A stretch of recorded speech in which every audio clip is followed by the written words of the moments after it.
বন্ধুত্ব। বর্তমান সময়ে বন্ধুত্ব বলতে কিছুই নেই। আপনার একটি সময় আছে যে আপনি ছোটবেলার বন্ধু বান্ধব একসাথে চলাফেরা, একসাথেই সব কিছু হাঁটা চলা। আসলে একটা সময় এসে যায় যখন আপনার বন্ধু বান্ধবগুলি থাকে না।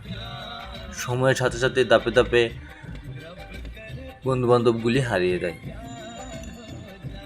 দেখা গেছে আপনার 5টা বন্ধু ছিল এক সময়, যখন আপনি ক্লাস 1 থেকে এবার এইচএসসি কমপ্লিট করেছেন, ততক্ষণ পর্যন্ত আপনার বন্ধুত্ব ছিল। যখন আপনার এসএসসি কমপ্লিট হয়ে যায় তখন বন্ধুগুলি যার যার কর্মসংস্থানের দিকে ছুটে চলে হারিয়ে যায়। যেমন একটা গল্প মনে পড়ে যায়, একটি আম গাছে কিন্তু অনেকগুলি মুকুল আসে। মুকুলগুলি দেখা গেছে যে এক সময় কিছু মুকুল জুড়ে যায়, কিছু মুকুল বা ঝড় তুফানে পড়ে যায়, কিছু মুকুল আম আসে। আস্তে আস্তে দেখা গেছে যে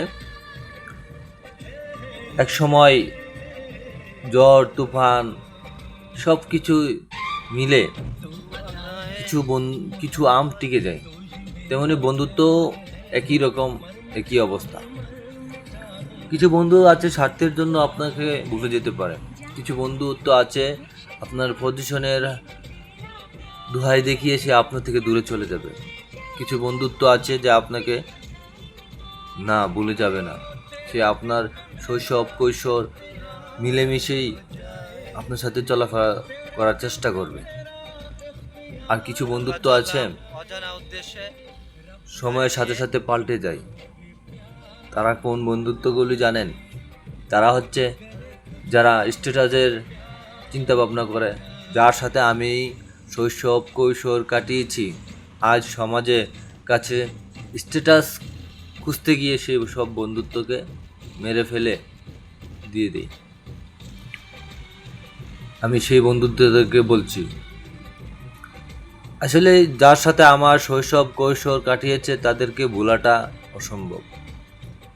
তারপর মানুষ সমাজের দায়বদ্ধতার কারণে দূরে চলে যায়। তারপর কমিউনিকেশন রাখাটাই সবচেয়ে সুন্দর। বন্ধুত্ব হয়তো পৃথিবীতে সংক্ষিপ্ত সময়ের জন্য। দেখা গেছে যে আপনি জীবনী 60 বছর, আপনার 60 বছর জীবনে আপনি স্ট্যাটাসের চিন্তা করে শৈশব কৈশোরকালের সেই বন্ধুত্বটা নষ্ট করে দিলেন।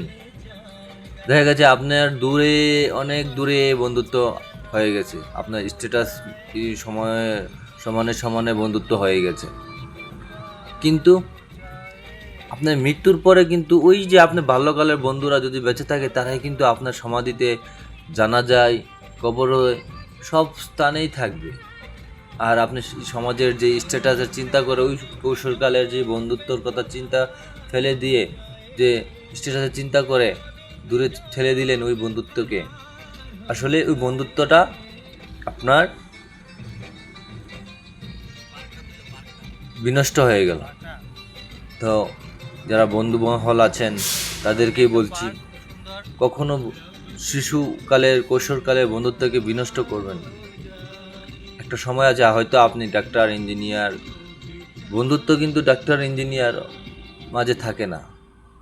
আপনি হয়তো ডাক্তার হয়ে গেছেন, আরেকজন হয়তো ইঞ্জিনিয়ার হয়ে গেছে, আরেকজন হয়তো ভালো পজিশনে ব্যবসা করছে, আরেকজন হয়তো ভালো পজিশনে কিছু করছে।